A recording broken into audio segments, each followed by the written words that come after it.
So, welcome everyone. Thank you for coming. So, this presentation is called You Head Into the Park.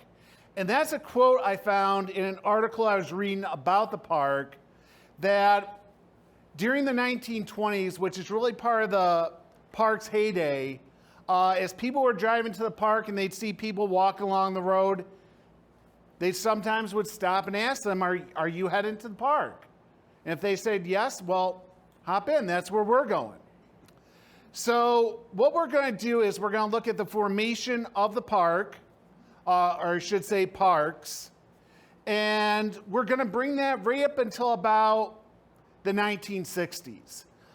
In the 1960s, that's when the county started taking over both parks, and then that gets into something a little bit more complicated and everything like that. So this is kind of focusing on really the heyday of the park.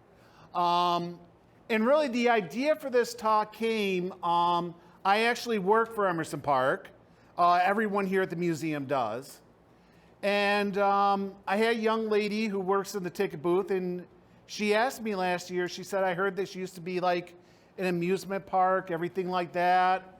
And I'd really like to know more about that. And I told her what little I knew.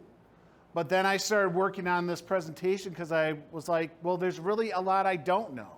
I mean, growing up as a kid in the 80s, yeah, I remember the rocket slide and everything like that. But the real heyday of this park was something that I had not experienced.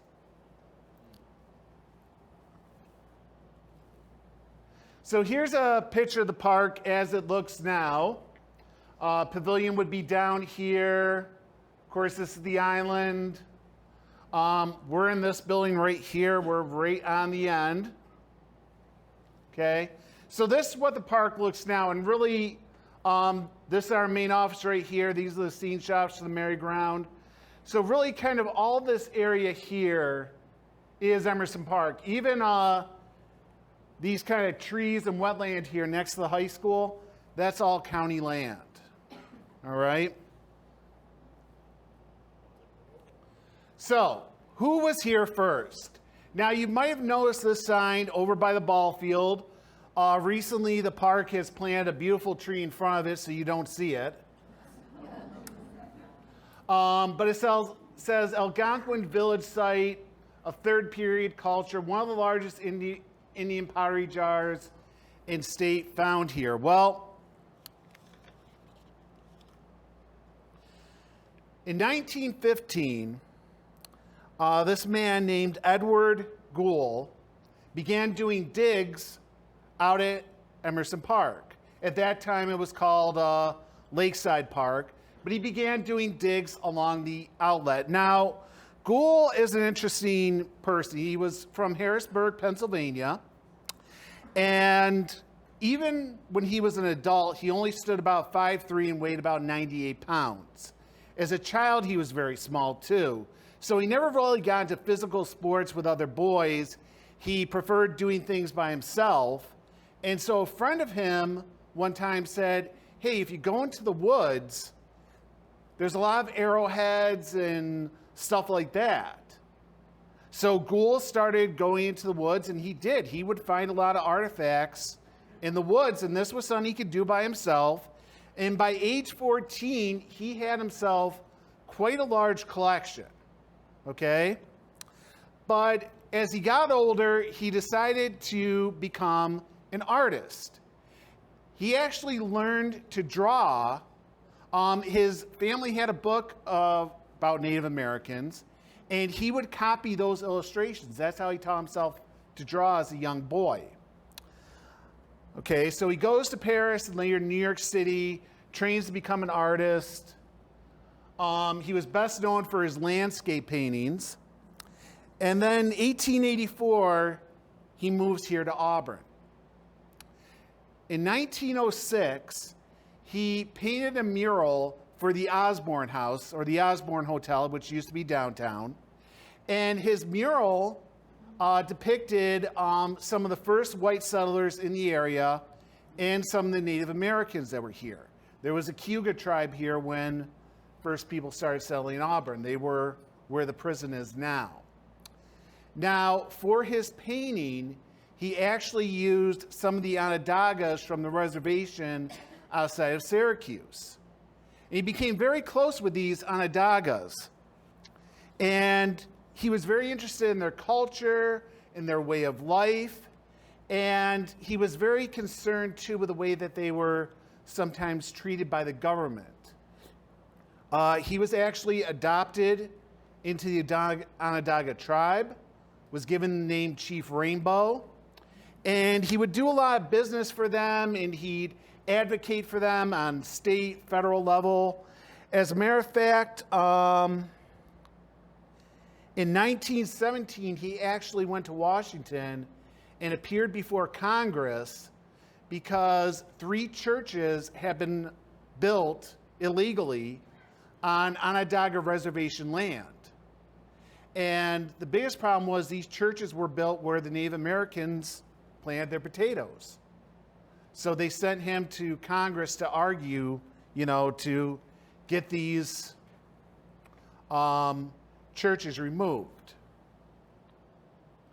But like I said, he started some digs. Now, this actually came from his collection. These were some woodworking tools from Puerto Rico. They now belong to the Smithsonian. But like I said, he started his digs in 1915 along the Owasco Outlet. And he starts finding artifacts, pottery shards, arrowheads, a lot of different things.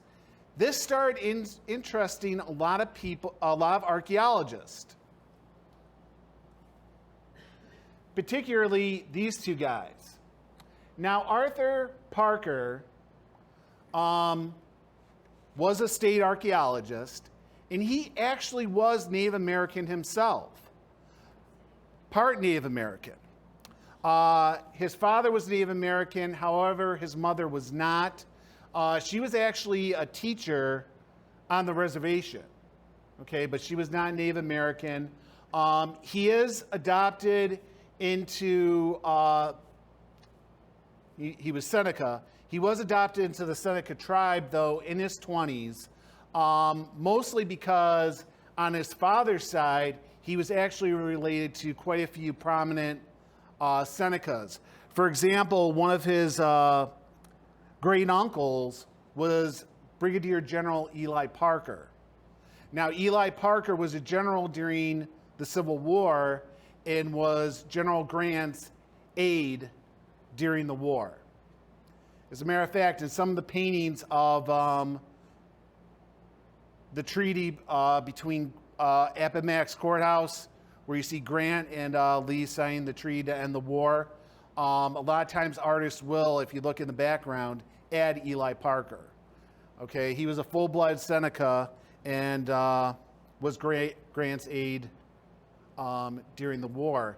And interestingly enough, when Grant became president, he appointed Eli Parker as head of the Bureau of Indian Affairs.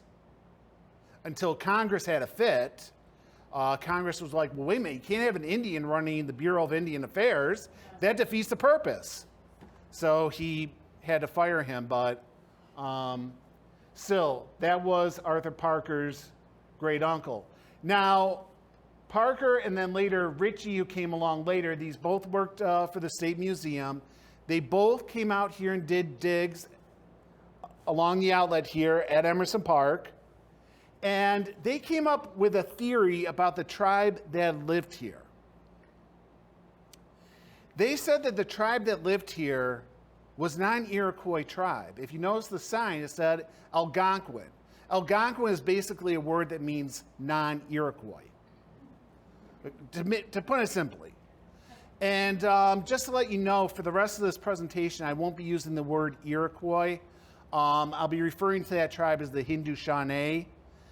The reason for that is because, and this is something I didn't know for years. I only found this out about a year ago.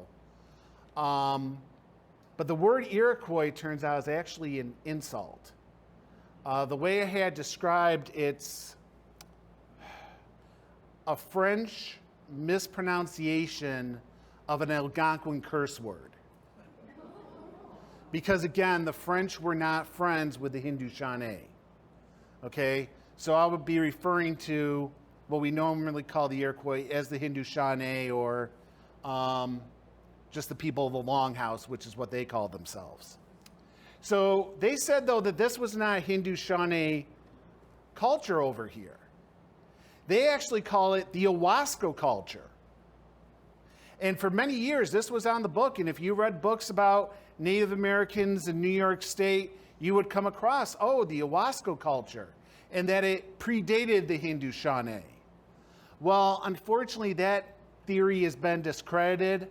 And it appears that the tribe that or the village or settlement that we had here along the lake probably was an early Hindu-Shawnee settlement. Okay? So, who came after the Native Americans left? Well, we've never had camping at the park. It's been talked about. But the first people ever camped there were Revolutionary soldiers during the Clinton-Sullivan campaign. Peter Gavensport, who had been the hero of Fort Stanwix early in the war, led a detachment of about 100 men. Of course, the Clinton-Sullivan campaign, the mission was to go for the Finger Lakes, take out pretty much the villages and homes of the Hindu-Shawnee, because, of course, they had sided with the British during the Revolutionary War. And they were relentlessly raiding the Mohawk and Hudson River valleys. So Washington ordered Sullivan to go in there and kind of take out their villages and hopefully end these raids and attacks. So Gavensport took about 100 troops, and they went up and down Owasco and Skaneateles Lake and made sure that those were clear of any Native Americans or villages, anything like that. And they actually camped at what is now the park. And of course, there is this blue marker sign. This is outside the pavilion. Oop. Those are the archaeologists again. And this monument, it's really a beautiful monument. This is actually over by our boat launch on the other side of the water, but it's a write-up on what happened. It includes a map. It's really a nice monument over there. Okay, so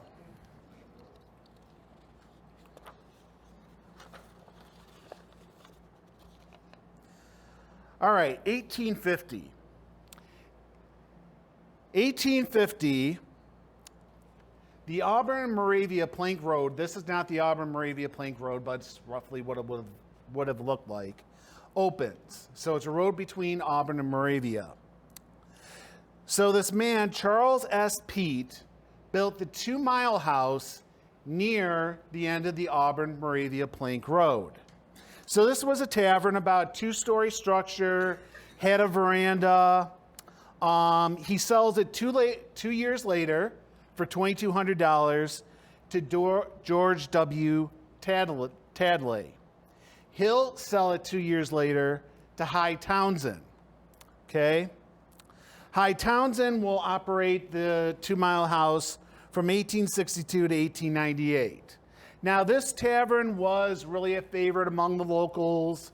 You know, you could go there, you'd probably listen to music, get a drink, maybe even get a meal. It really is the precursor to the Deauville Hotel, which will come about later. Okay? But this was kind of like a social hub for people that live closer to the lake. And we hear that a lot. Bicycle clubs, when bicycling became popular, would stop here. And a lot of people that were out boating on the lake, they would stop here after a long day on the lake.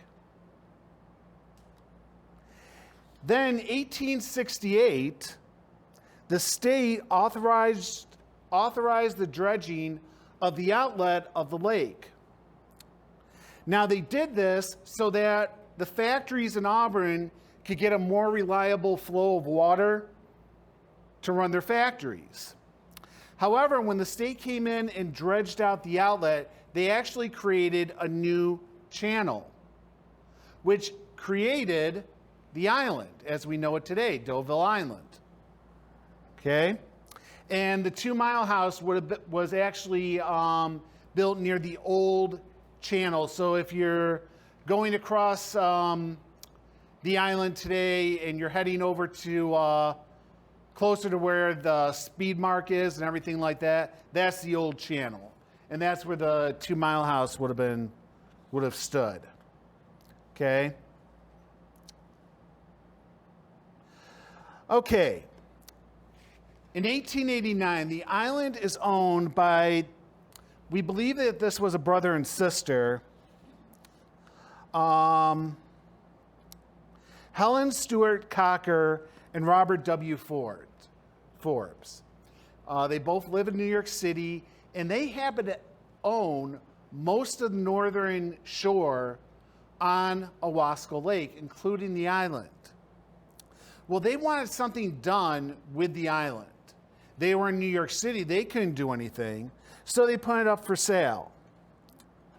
And it was bought for $10,000 by these two brothers named Charles D. and Elmer T. Haynes. Okay? And Haynes had said in the paper, we're going to take the island and we're going to turn it into Auburn's Coney Island. Okay? Now, there was some opposition to this from some people living in Owasco. This is a quote from the Auburn Bulletin.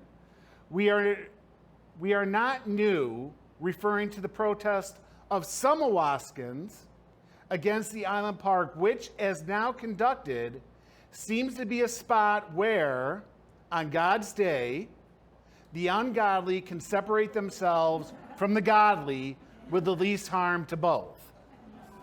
And that's really what most people in Auburn wanted, was a park that wasn't just for the rich, wasn't just for the poor, but anybody could go to.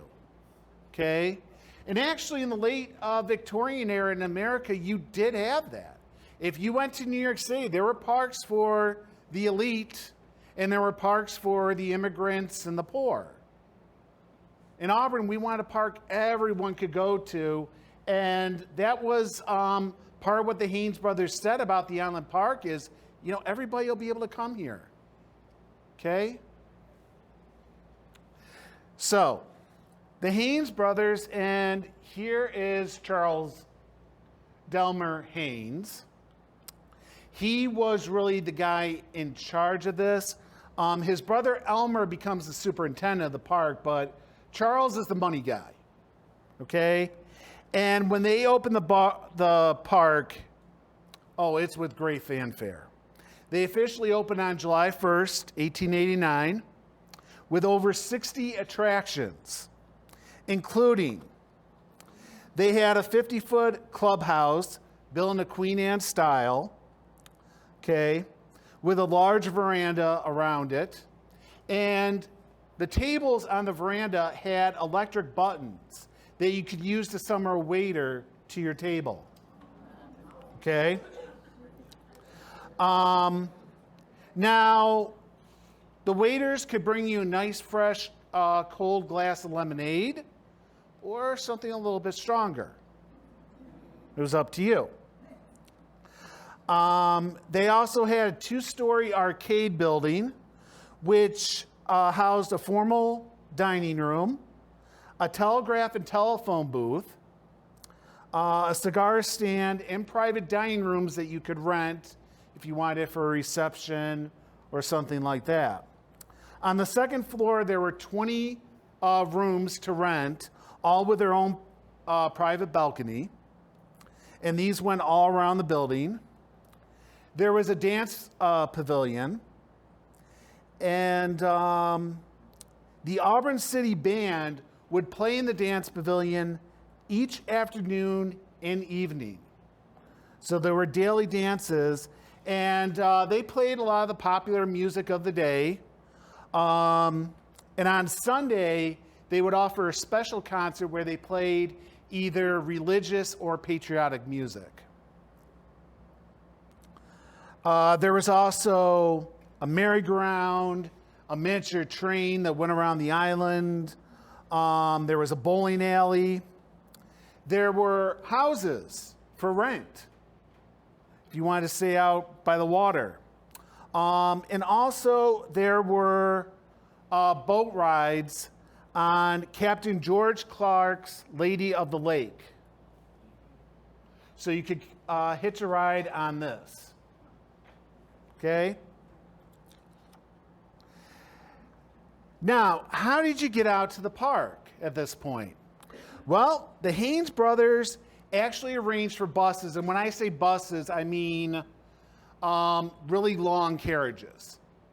And these buses would take off from the Peacock House, which was on the corner of State and Genesee Street. You would load on the bus, and the bus would bring you out to the island, so you could spend the day there. The buses would start leaving at 9 a.m. and would continue running till 11 p.m. Okay? So they basically ran all night long.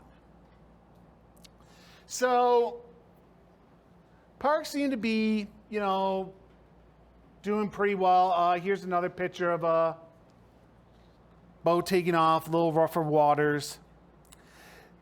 So everything seemed to be going fine, right?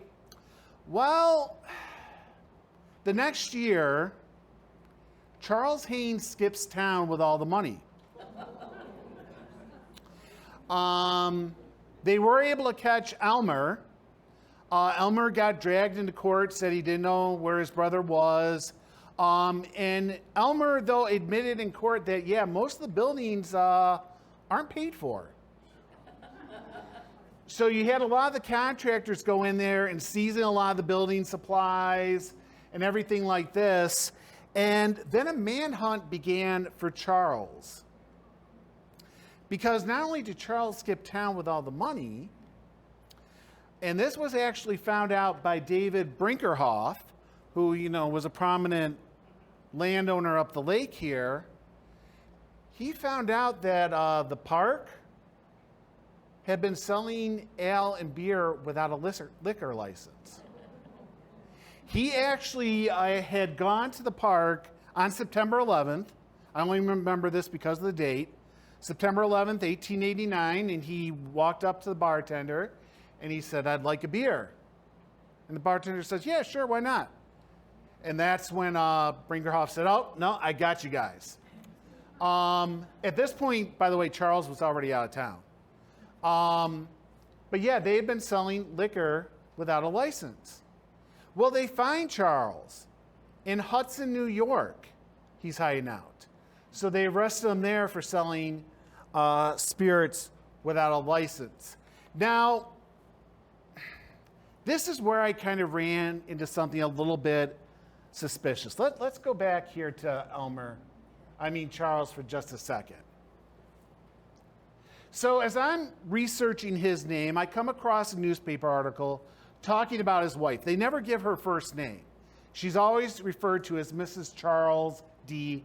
Haynes. She is a very wealthy woman, mostly due to an inheritance she received from an aunt who passed away. So a railroad in Texas hired her as their president. She is the first woman in history of the United States to be president of a railroad. Okay? Now, it seems that the main reason they hired her was because she had capital, but she was the head of the, Medina Valley Railway in Texas. This was supposed to be a feeder for the Southern Pacific Railroad. It never worked. The railroad, Medina Valley Railroad, as far as I can tell, only ran between La Costa, Texas, which is where Haynes Valley is, and Castroville, Texas. They're less than 7 miles apart. I actually checked it on Google Map. It's a 12-minute drive from La Costa to Castroville. So anyway, she owned this railroad, but as I was reading about this railroad, And I should mention that they mention his wife as a handsome, blonde, young woman, fascinating manners, very intelligent. But as I'm reading up about her, there was actually an article from a paper in Texas that said they have every confidence in her to run this railroad because she's married to one of the senior members of the Haynes brothers, the guys that build all these short line railways in New York. And I'm like, what? I never heard the Haynes running a railroad. I figured this must be a different guy. So I add in Charles Haynes' name again into the internet, and he's got a whole Wikipedia page about him, mentioning him as a railroad builder. At age 16, he learned to work the telegraph. Then he got on to train dispatch, and then pretty soon he was an assistant superintendent, then superintendent of a railway, and he's building railroads, he and his brothers. And then in 1893, he gets elected to the U.S. House of Representatives, gets resoundingly defeated when he goes for re-election. But I was like, this can't be the same guy. This is a different Charles Haynes. Then I check who his brothers are. Elmer T. Haynes. Elmer T. Haynes, who was superintendent of Emerson Park. And also, he's buried in Hudson Falls, New York, very close to the place he was found hiding out when they arrested him. So I was like, oh my gosh. Because you find a lot of articles about Haynes when they ran the park. It doesn't mention anything about him being involved in the railroads or later becoming a congressman. And the articles about him being a railroad builder and a congressman don't mention that he ran a park and then ran away with profits and then sold beer illegally. Okay, now, yeah, that's a lot of prerequisites for some politicians, but still. So I found it very interesting about this guy. This guy definitely needs, I think, some more research on him. Okay, so the island is not off to a great start. So Cocker and Forbes regain control of the railroad. In 1892, they sell it to Thomas Quinn, or lease it to Thomas Quinn and Dennis McCarthy. These two have opened what is known as the Norwood Hotel, which would be roughly the corner of where St. Joseph Cemetery is now. Okay? And they're running and operating that. And at some point, and my sources here were not clear, one source says they opened in 1896. The other hints it was opened in 1892. They opened up Norwood Park, which was actually a baseball field. And this baseball field, think of where Speedway, the gas station, is right now. That kind of wetland across the street from it, that used to be a baseball diamond. And according to some of the sources I found, again, this is a place where my sources don't agree, but I thought it was interesting, was the New York State League played their games there. Now, the New York State League was a minor league baseball team, minor league baseball league, similar to what the Auburn Doubledays used to play in. And Auburn actually, the first Auburn team to play there was called the Auburn Maroons from 1878, 97 to 98, and then the Auburn Pioneers in 1899. But like I said, my sources don't really agree here because some of the sources said they played at Seward Avenue Park, and I'm not sure where that was. So they could have been playing out here. They could have been playing at Seward Avenue Park. Maybe they used both fields. Who knows? Okay. So anyway, Thomas Quinn, Dennis McCarthy run it for about 2 years. Then in 1895,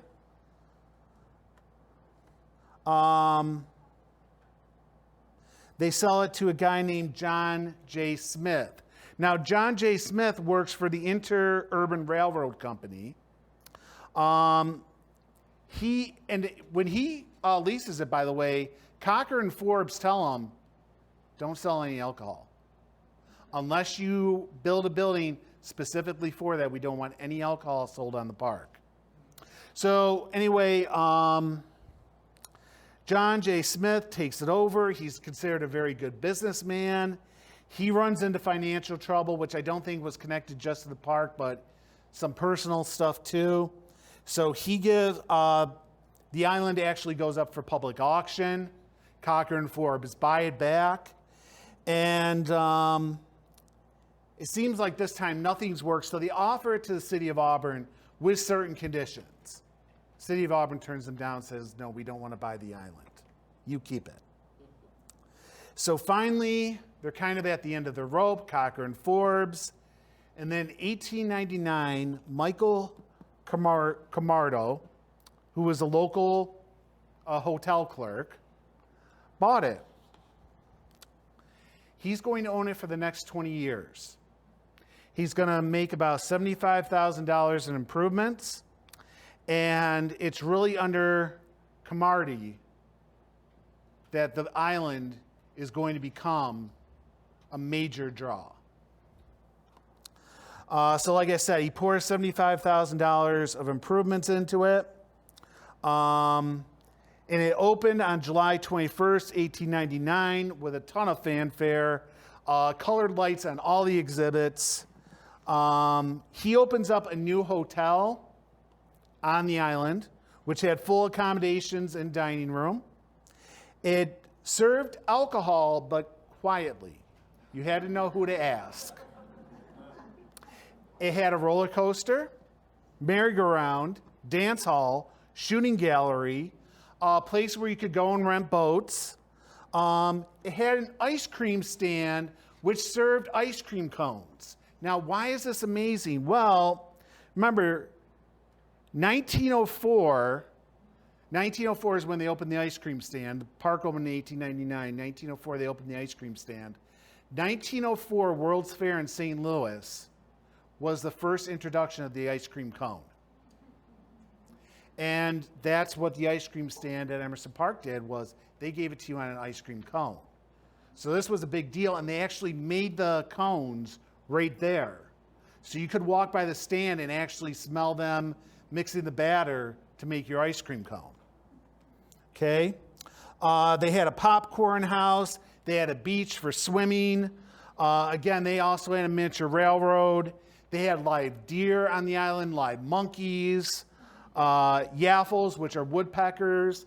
They had daily raffles for canaries.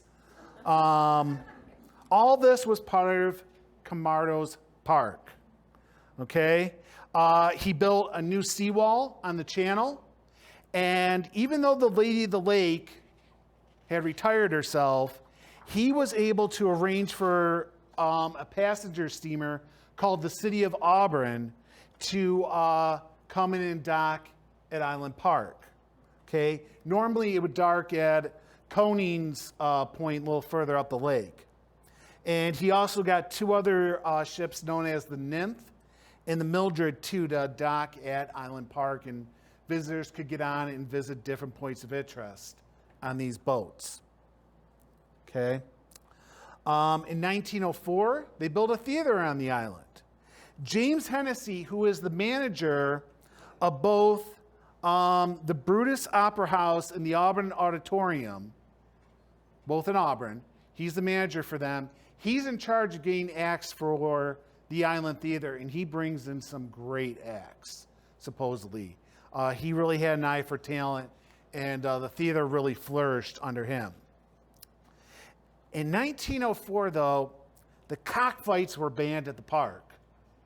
Now, this used to be a popular sport, and it used to be completely legal.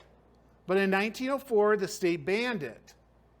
But if you knew the right room to go to in the Norwood Hotel upstairs, you could still watch a good cockfight take place. 1914, a bathhouse is built, and it becomes one of the main attractions at the park, mostly because you could go there and you could rent a bathing suit if you didn't have one. And also in the paper, the park went to great lengths to explain the health benefits of swimming in the lake. It wasn't fun, it was healthy to go swimming in the lake. But it did warn, particularly the paper, that for the fairer sex at least, they should not be in the water after dark like the men sometimes are. And actually, that was a big problem at the park in the 1890s, was a lot of people would come down to the lake and bathe nude in the shallow end. There was actually, I believe it was 1893, Lakeside Park, which I'll discuss here in a second, had a problem. They also had boats that went out on the lake. And right near their dock, there were several guys that would come down on Sunday, no less, and bathe right where people were trying to get on the boat. But, so yeah, it was so much better to just go to the bathhouse, because then you could rent the bathing suit and join in on that healthy swimming. Okay, so that's the island park. And like I said, under Cromartie, it's going to run for years, becomes really popular, huge attraction. But what about the other side? Well, this is also owned by Cochran Forbes. And in 1891, they're going to sell that land to the Auburn City Railway Company. Okay?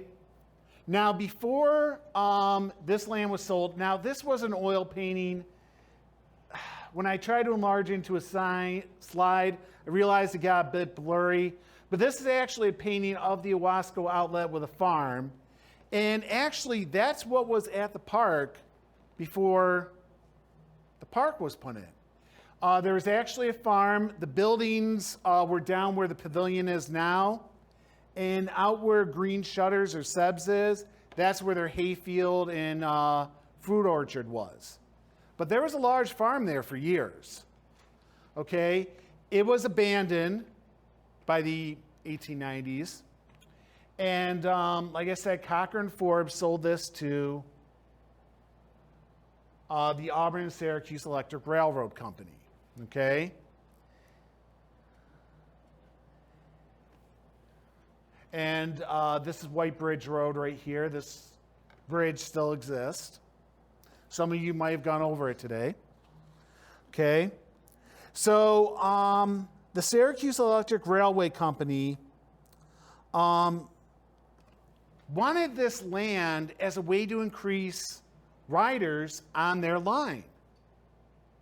Okay. Paul, are you in the back there? You might want to hit the air conditioners again. I think they went off on us. I'm just saying it because I'm beginning to feel I don't know if anybody else can. They're packed a little bit more tightly than I am. So anyway, they wanted a way to increase ridership on their line. So they thought a park was a perfect way to do it. If you got on the trolley, well, you had a destination. You could go to the park. Now, it's separate, though, from the island park. So when the Auburn Electric Railway Company opens up this trolley line, you're not going to Cromartie's Park exactly. You're going to the Auburn Syracuse Electric Railroads Park, which they call Lakeside. Okay? Now, when it first opens, there's not much there. There's an open-air trolley station, and then they open an open-air pavilion. And this was for dancing and everything like that. And also, Lakeside Park was marketed as what was known as a Victorian pleasure park. So you came out here, and you walked on the boardwalk, and you walked along the water. There were gardens. There was a big fountain. Everything like that. And that was a big thing in the Victorian era, just go out with your sweetheart or your wife and, walk along, the lawns and everything. So here's some pictures from that time period. Again, you could rent a rowboat. Some of these gardens are still there, slightly different.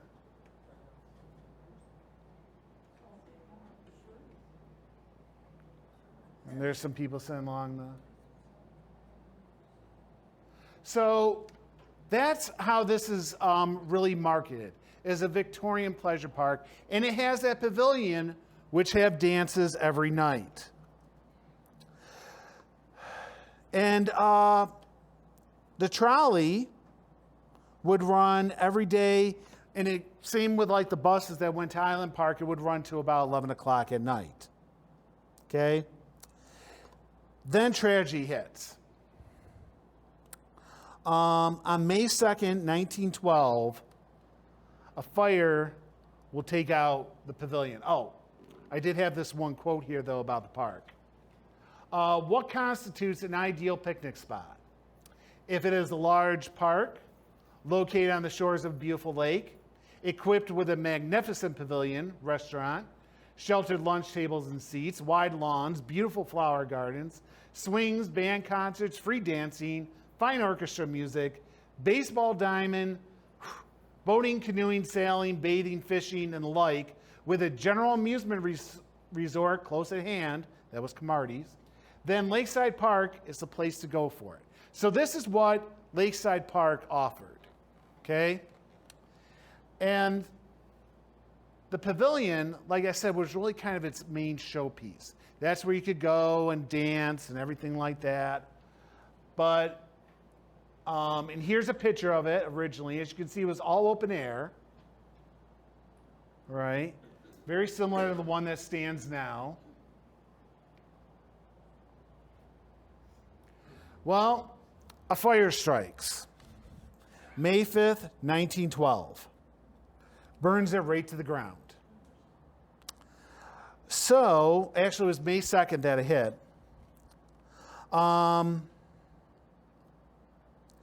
The railway realized that they need to repair this because the pavilion was one of their major draws. So they contracted an architect firm in Syracuse by the name of Merrick and Randall. Now, Merrick and Randall actually had a pretty good name. They were pretty popular, actually. As a matter of fact, this firm also built the Carnegie Library in Syracuse. Unfortunately, it's no longer used. It's owned by the city, but the books were moved down to the galleries in downtown Syracuse. But they built this building. They built the Basilica in Syracuse. This is the one near Tip Hill. They built Blodgett Middle School, which originally was the first Syracuse Technical High School. And the Pulte building at the State Farm they built. Yeah, I show you a 100-year-old church, and you're just like, whatever. Oh, I show you the poultry building. Oh, wow. Wow, they made something of the State Fair. That's all. These guys were great. Well, they're given the contract to rebuild the pavilion, and they do it. The new pavilion is set up July 20th, 1912. So it burned down in May. It was rebuilt in July. Try and imagine getting that done today. We can't even get a hole filled at the park in less than a week. They built a brand new building. And of course, again, here's the old one, and here's what we have today. And actually, they've only made a few minor changes to this park over the years. So when it opened, okay, it didn't have as many of the electric lights, but this is basically what you would have seen back in 1912. Okay? Now, this new Pavilion 2 was enclosed. It was no longer open air. So it included a restaurant on one side that had an outside lunch counter and a soda fountain.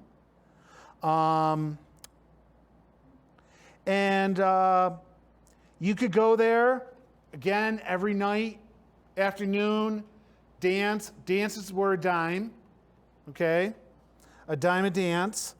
And there was a 7-piece orchestra that played every night. That was actually owned by the band, owned by the park, okay? Then in 1892, near where the trolley station was, they put in a monkey house to entertain the kids, okay?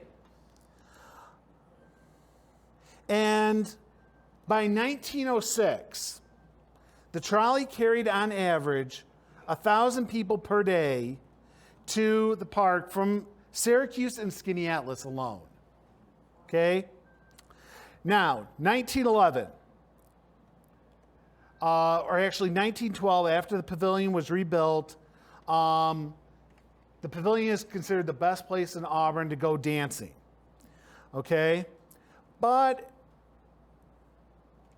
there was a little bit of a problem. There were some people that were going to the pavilion and doing some rather dangerous dances. These took up a lot of room. They were very hard to perform accordingly. The Vatican spoke out against these dances. Woodrow Wilson canceled his inaugural ball because he feared that these dances might be done at his ball. True story. And the worst thing was these dances were done to that horrible ragtime music. What were these horrible dances? And people were trying to do these at the pavilion. Well, the grizzly bear, the bunny hug, and the turkey trot, and the turkey trot's cousin, the tango. What is wrong with these dances? Well, let's see. Here's the turkey trot. Yeah, try doing that in 1912. And the biggest problem with the turkey trot, and actually if I go back one slide here, that's what this couple right here is doing. See how he's almost close enough that he could kiss her? That was part of the knock against this dance. It was way too sensual. And look how close their body. You didn't do that back then. Even if you were married, you didn't do that a lot of times. And of course, if you're doing a move like that, well, come on now, folks. And also, too, you have to remember at this time period, women were losing the big hoop skirts and wearing thinner dresses. Oh, well, my goodness, we can't have this. So the turkey trot, and of course the turkey trot does later become the tango. Oh, this was horrible. As a matter of fact, Coney Point used to have a dance pavilion, and actually in 1913, I believe it was, a couple was actually pulled off the dance floor for doing the turkey trot. Then you have the grizzly bear. Now with the grizzly bear, what happens is you're dancing, and then somebody yells, "It's a bear." And so you can just imagine if you're there doing a classical waltz with your sweetheart, all of a sudden somebody yells something about a bear, and you turn, and people are coming at you like this. The grizzly bear was a lot of different moves. Oh, sorry, that's the turkey. So, for example, you'd go back to back with your partner, and then you'd hold hands. Biggest thing with the grizzly bear was it took up a lot of room. Okay? And again, if not everybody on the dance floor is doing the grizzly bear, you can see where it'd be kind of a problem or upset other dancers. But then the worst of all was the bunny hug. This is how the dance is done. You hug your sweetheart just like that. Again, that was not allowed back then. Okay? So these dances were being done at the pavilion. My gosh. And yeah, locally here, you could get in trouble too. You could get fined for doing some of these dances. Now, there is also a myth too that these dances that I just showed you originated on the Barbary Coast in San Francisco. The Barbary Coast at that point was America's largest red light district. So again, now that's not true. Most of these dances actually originated in either New York or Chicago by actually legitimate dance instructors. But yeah, there was that rumor too, and you would see newspaper articles, oh, these are the dancers, from the Barbary Coast, and heaven forbid our respectable young men and women do them. Okay? even though these dances, did have some mainstream popularity, the Grizzly Bear appeared in the 1910 Ziegfeld Follies show on Broadway. The Turkey Trot was in the Broadway play The Sunshine Girl. So they did have some mainstream acceptance, but a lot of people got very upset about these, and it got even worse in 1919. The Auburn paper warned about a new dance craze. It has roused the local police force of many cities to the need for suppressive measures. This dance was seductive and disgusting. The foxtrot. Because again, you're too close. Okay? So that was the vice that was going on at the pavilion. Meanwhile, shortly after the pavilion was rebuilt, and like I said, it was a popular dance spot, they decide that they want to go into the amusement park business also. They see what's happening on the island. They want a piece of that pie. So in 1913, they built a figure-8 roller coaster and start putting in several more rides. Like I said, they had the Monkey House, everything like that. They contact the Philadelphia Toboggan Company, which actually had a local place here in town called the Auburn Amusement Company, and they started putting in rides for Lakeside Park. Okay?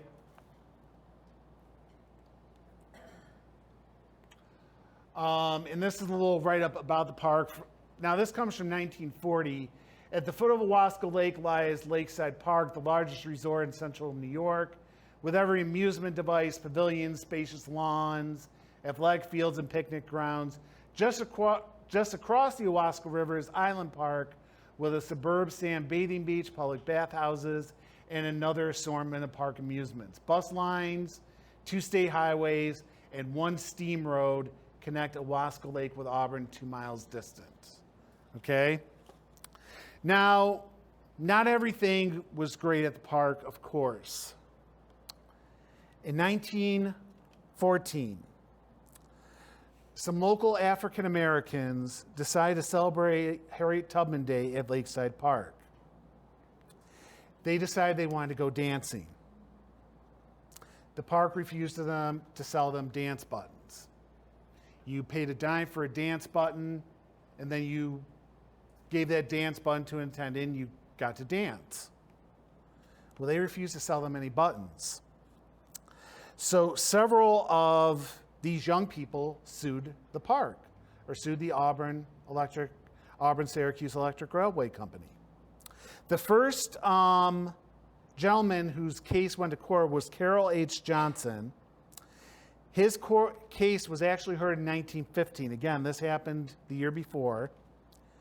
The railroad argued it could refuse service to anyone, and they refused service to Mr. Johnson because he had, quote, had tried to buy the buttons not in good faith.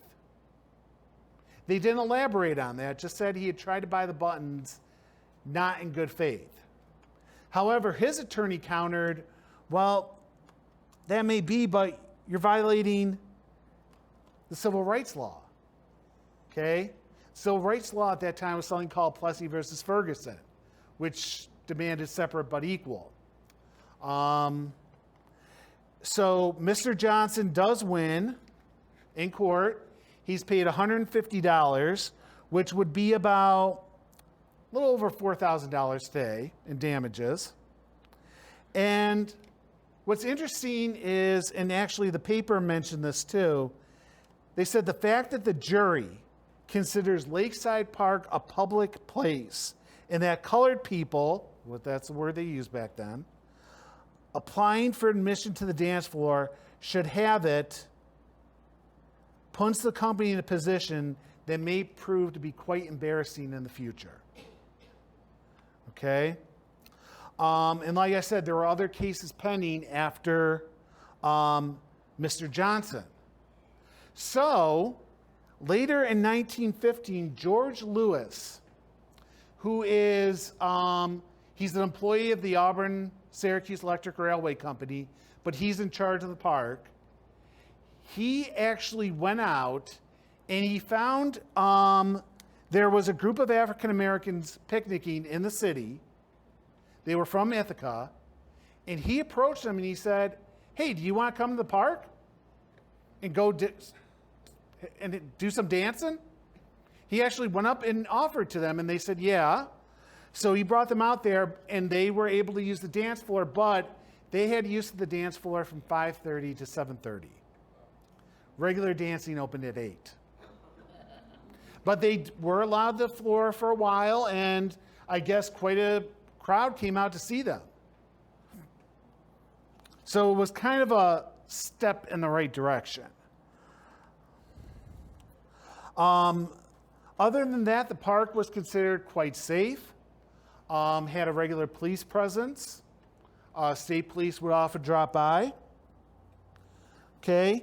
But also later in 1915, George Lewis actually had to get into a fist fight with one patron. This guy had bought a bunch of buttons to go dancing, but he had bought the afternoon buttons. He tried to use them at night. Lewis said he can't use them at night. So this guy started throwing punches. So you have the head of the park and this guy going at it. And then later in 1915, you have your first major injury at the park. Camardi had built a drawbridge between Island Park and Lakeside Park, so people could go to either one. And that way, Island Park could benefit from the trolley. Well, it was a drawbridge, like I said, and it 1915, I believe it was in June, started June, the bridge collapsed. One whole side of it collapsed, and then it collapsed, and then the operator was able to get it up level again, and then it went like that. It actually injured 12 people. Threw several others into the water, still cold at that time. And some of the 12 injured, they all survived, but some of them did have broken bones, things like that. But again, that's all kind of just growing pains, because by the 1920s,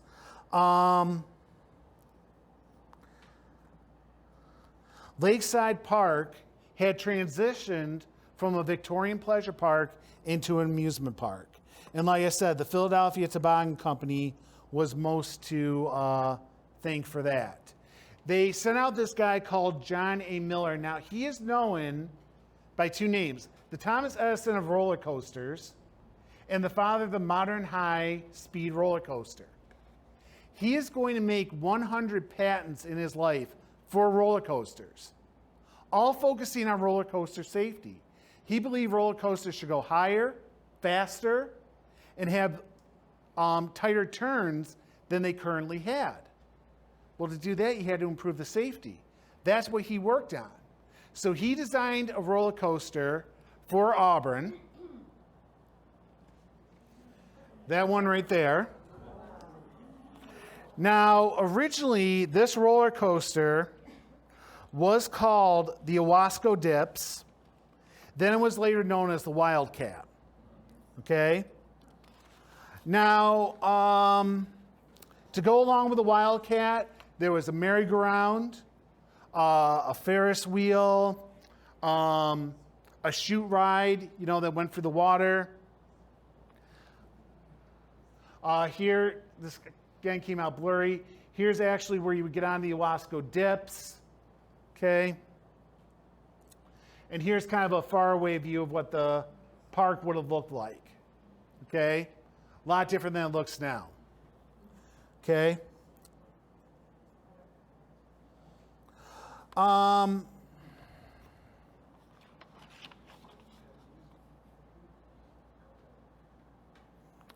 So, June of 1920, Carmody sells the island park to a guy named Fitch Bills. Now, Fitch Bills was operating the old 2 Mile House. That tavern was still standing at this point. Later, that's going to become the Deauville Hotel. Okay? So Bills, too, is the first to take the 2 Mile House, which originally had only been opened seasonally, and opens as a year-round hotel. He's going to add even more amusement rides. He's going to add on a new merry-go-round. He's going to install a skating rink on the island. And then he's going to take one of the buildings and convert it into a boxing arena. It could seat up to 800 people. Could seat 800 fans, and they would have 10 rounds or 10 fights every night of up to 6 rounds. Okay? It was 50 cents to get in. And during the 1930s, when there weren't a lot of boxing matches because of the Depression, a lot of professional boxers would still appear at amateur fights at this arena because, still it was a way for them to get money, and fans could go out and see, popular boxers at discount prices. Okay? So anyway, while this is happening on the island, they're having the boxing matches and everything, their prestige kind of drops a little bit. They're seen as a little bit more of a honky-tonk, I guess you could say. Meanwhile, at Lakeside Park in 1930, the park is absolutely thriving. The trolley company, however, is not. During the 1920s, car ownership goes up, and more people were driving out to the park, not taking the trolley. So the Syracuse Electric Railway Company declares for bankruptcy. Their only asset at this point was Lakeside Park. So a local businessman steps in and buys a park for $250,000. Today, that would be a little over $4 million. Now, this gentleman is Frederick Emerson. Now, he owned Dunham McCarthy Shoes. He started as a clerk in this company. He's a young boy. Now he's the president. And he's trying to really hard market a new line of shoes that Dunham McCarthy is putting out. Energetic shoes. Now, where does the name energetic come from? Well, these shoes were supposed to make you feel energetic. Energetic. Now, he does a lot to try and market these shoes.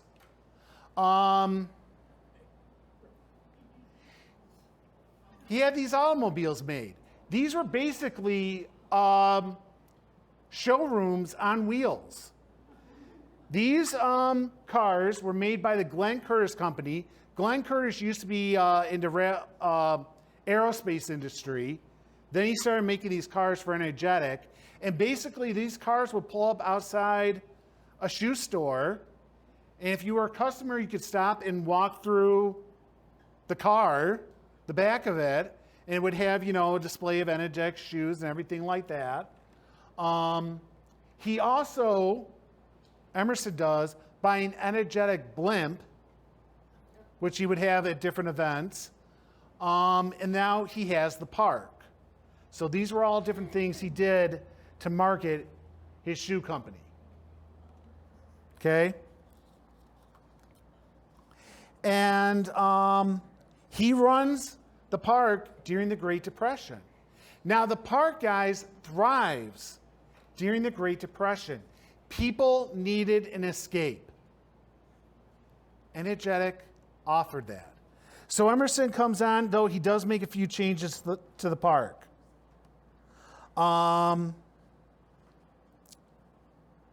First, he goes into the pavilion. If you ever noticed, he put down the new floor in the ballroom. That was him. He put in the stage that's still there. You might have remembered a few years ago, he used to have like a mirror ball. He put that in. He put up a lot of the lattice work along the ceiling of the pavilion. And then he got together with the Philadelphia Toboggan Company, and they were in charge of putting rides in again at Energetic Park. I thought I wrote down here the number of new rides he put in, but he put in a ton of rides, and he didn't always, he also replaced a lot of the rides, okay? Like the roller coaster I showed you, that really became improved and became known as the Wildcat after Emerson took over. And if I can go back here a few bit, I have a quote. Oh, geez. Pressing the wrong button here. This is a little quote about the Wildcat. Many patrons recall the Wildcat as a test of wills, perfect for proving friendships and scaring blind dates. The first hill on the coaster seemed to careen riders into Owasco Lake, only to swerve at the last minute as it headed down the steep incline. Okay? But like I said, he did improve the pavilion, and during his tenure, a lot of big bands will visit Emerson Park. Okay?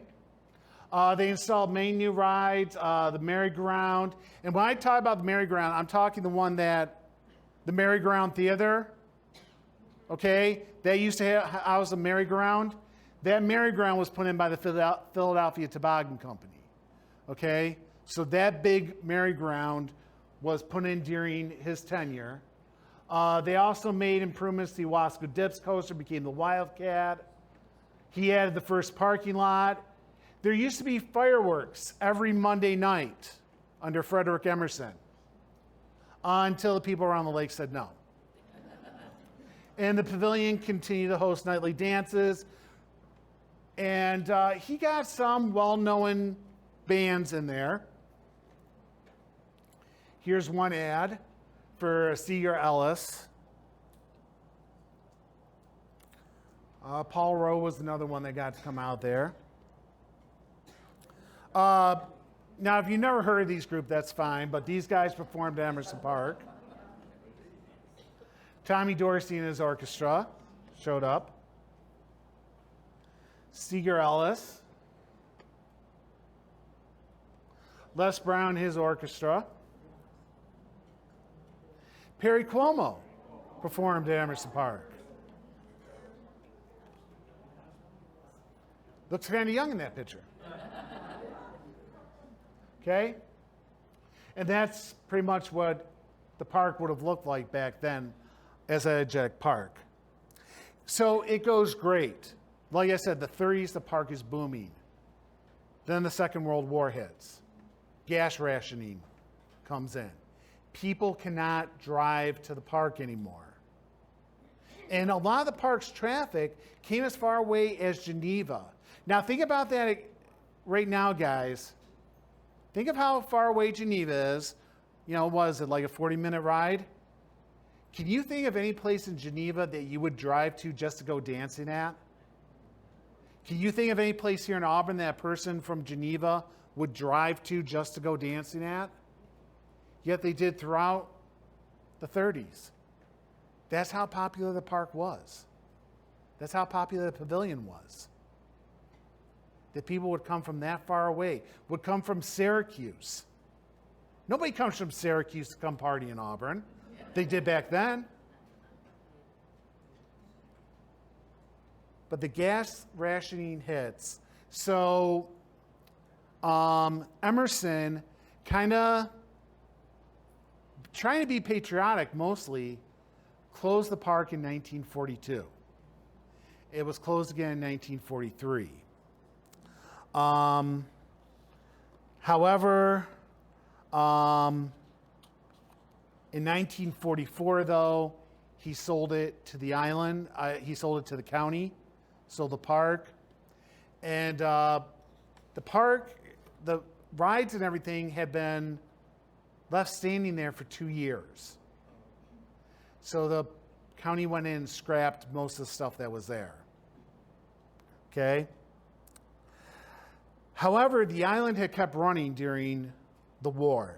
And in 1947, Edward Breyer, who had bought the park from Bills in 1935, so in 1935, Bill sold it to Breyer.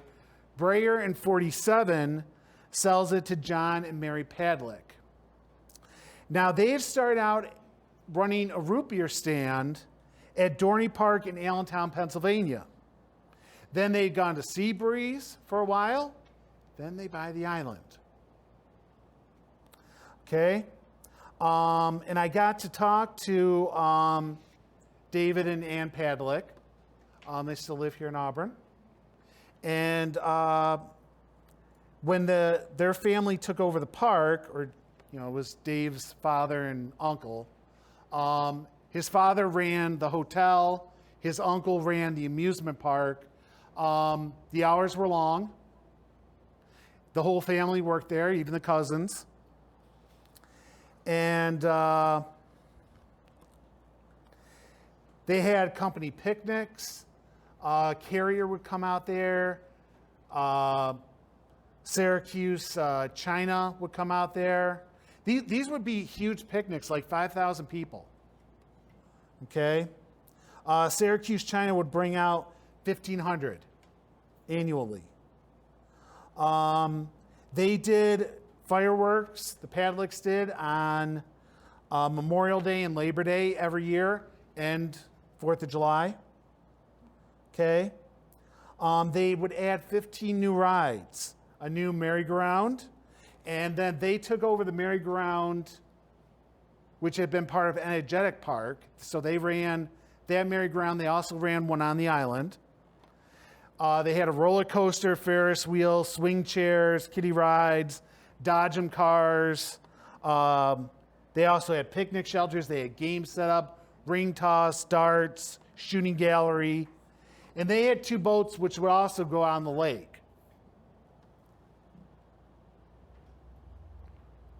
So this is the park in 1963. As you can tell, over here on Emerson Park side, we don't have much. We don't have the ticket booth yet. We have the pavilion. This is the shelter that goes outside the merry-go-round theater. Down here is a picnic shelter, and over here, kind of hidden by the trees, is the maintenance building. But that's about it. We got a baseball diamond there. We're right here. We were still owned by the 4-H at that point, or this building was a 4-H building. But you can see there's not really much there at Emerson Park. There's no real boat launch. But over here on the island, things were still happening. And this next picture is kind of a close-up. So, like I said, the Padlicks reopened this. I'm sorry this came out blurry, but beautiful Wasco Lake Park reopened under new management, new games and amusements, world's smallest steam engine. Some of you might remember riding on that. Miniature golf, new thrilling rides, open daily 1 p.m. to midnight, free parking, free picnic tables, free admission, free dancing every Saturday night, full course dinners at popular prices. And here again is a list of just about everything they had, different refreshments, different rides, different games. Okay. So here used to be the entrance to Wasco Lake Park.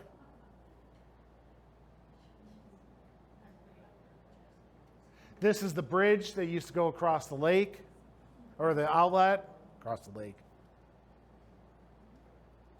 Here's the Deauville Hotel. And again, this place was mostly known for dinners. Some of you might have eaten there.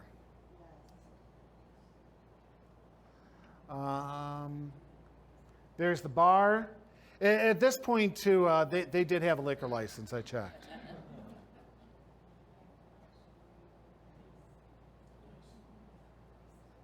Now, here is a menu. I'll read it to you. Friday night chef specials. Fisherman's platter.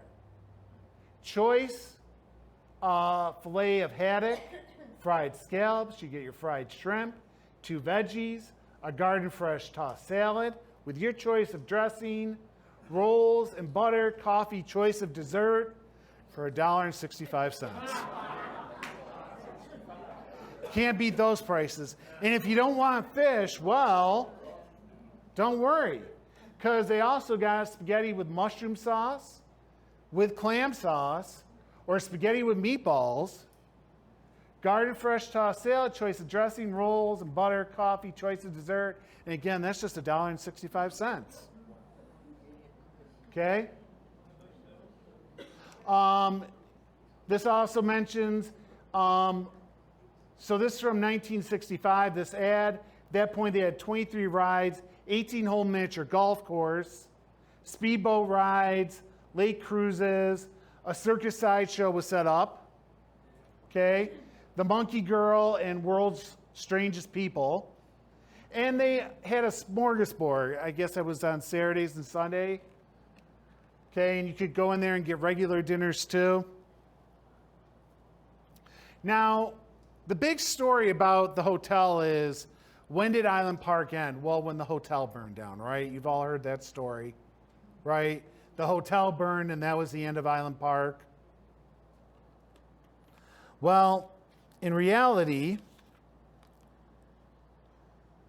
about 10 weeks after the fire, the bar reopened. And the fire, I believe, was in 1963. The hotel ran for another 5 years. Okay? And the Pavliks were telling me, Cannavale of Cannavale Studios, used to be downtown, he actually has wedding reception out there after the fire. Oh, so you remember that? It was after the fire, right? We were married September 10th, 1966. And that was the end of the hotel. We burned it down. But that was the second fire, right? That was the first fire. But, yeah, but that's what they were telling me. Oh, just talk to them. They'll tell you they were out there after the fire. So, yeah, the pavilion, the hotel hung on. But I remember being told that as a kid, too. Oh, yeah, they had a fire there, and that was the end of the park. Well, not really. And here I have some pictures, too. Some of you might remember the Toyland they used to have out there. This ran from Halloween to mid-January. Eventually, they had to move it to the Auburn Plaza. But you could go out there and buy toys. David Pavlik said they undercut the entire state. They did have the cheapest toys in the state. And if you went and got something like a bicycle, you would order the bicycle and then they'd actually put it together using the parts that they had there. That was one of their picnic shelters. There was the miniature golf course. And yeah, they got a few people on the weekend, you know.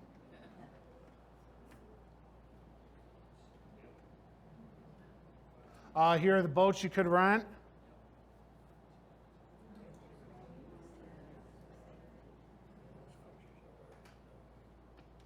Here is that train. Now, guys, originally this train, the smallest train in the state, was originally a steam engine. But then the gentleman that worked on it passed away, and that's when they went to an electric train. But for years, that was an actual steam engine that went around the island. And some of you might remember the boats. These actually were around when I was a kid, but they were really beat up. Okay. A lot of the kiddie rides. Tilt-a-whirl. This is the second merry-go-round. And at this point, guys, I have to clear up a misconception. Well, we'll see here how many people can answer this trivia question. Where did the carousel that used to be in what is now the Merry-Go-Round Theater, that building, where did that carousel go? Where is that carousel right now? Long Island Historical Society. You were supposed to let everyone else get it wrong first, Doris. How many people wanted to say Hershey Park? Yeah, admit it. You wanted to say Hershey Park. That's what the newspapers say, everything like that. No, the carousel that was up here in the main part of the park, where the Merry-Go-Round Theater is now, that was not sold to Hershey Park. It was not sold to Carousel Park. It was sold to where, Doris? Long Island Historical Society. Right, Nassau, New York. Put it at Eisenhower Park on Long Island, and it never happened. Yeah, they had raised money to set this up, and then they spent the money for something else. So right now, the Long Island Historical Society still owns the carousel, just nobody knows what they're doing with it. Or if it's even still in one piece. Okay? The second carousel that the Padlicks bought, this one right here, where is this carousel?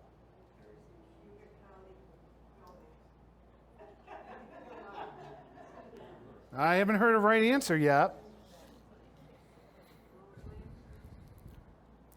Close.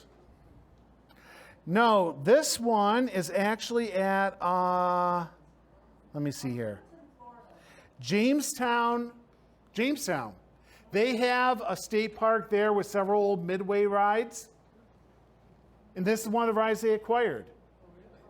The Padlocks were actually saying they went out there a few years ago and they recognized it right away. And they actually rode on it. So this went out to Jamestown. Now everyone says, well, wait a minute, isn't there a Emerson Park carousel at Hershey Park? Well, maybe so, but that one was before the Padlocks took over. So we're talking about Camardi, his park, his carousel. That's the one down at Hershey Park. Okay? Everyone wants to say it's the one that used to be up here in the merry-go-round. No.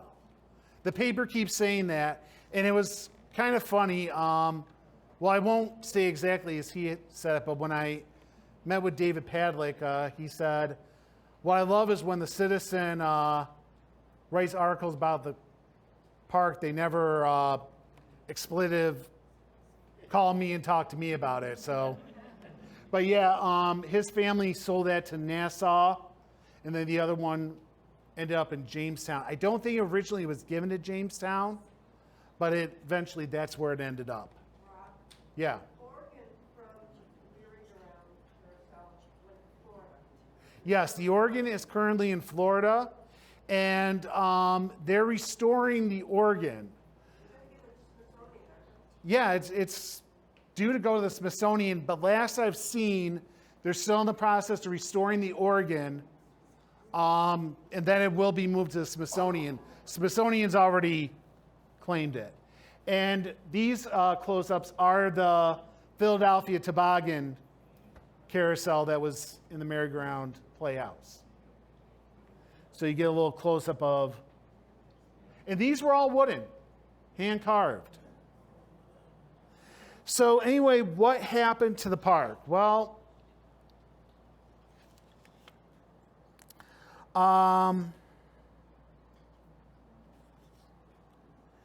1967, the park, the island is still making money. Okay? Like I said, the hotel had been rebuilt. People were still coming out there. However, the county wanted the island for an expanded Emerson Park. Okay? Again, after they got an energetic from Emerson, they renamed it Emerson after him. But they wanted the island. They wanted to combine the two. So they tried condemning the island. And with that, didn't really work the way they wanted. They kept offering money to the Padlicks. Eventually, the Padlicks did sell. It went for $250,000. Of course, the county tried to get that dropped down. I don't think it worked, though. I think they did have to pay the full $250,000. And really, for everything the park offered, that's really kind of a low price. $250,000 for everything that this place had. But again, after the county took it over, went in, took everything out. It did save some of the rides. And right up into the early 90s, some of the rides did operate on the island. It was like a quarter for a ticket. But those got taken out in the mid-90s. One of the park directors at that point, well, heck, I'll give her a name, Michelle Bielman, thought that they looked tacky. So she had them taken out. And that kind of ended Emerson Park's, any of its connection as an amusement park. But what I wanted to get across tonight was there was a point when, and the park offers a lot today. Merry-Go-Round Theater. You have the Pavilion Company located right on there. Little League uses it. It hosts the Great Race. It hosts this museum.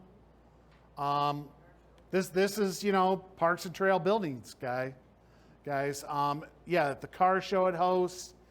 Hosts a lot of things, but at one point, it was something a lot different. Okay? And that's just what I kind of wanted to remind people of tonight. So does anybody have any questions or anything? That's all I've got.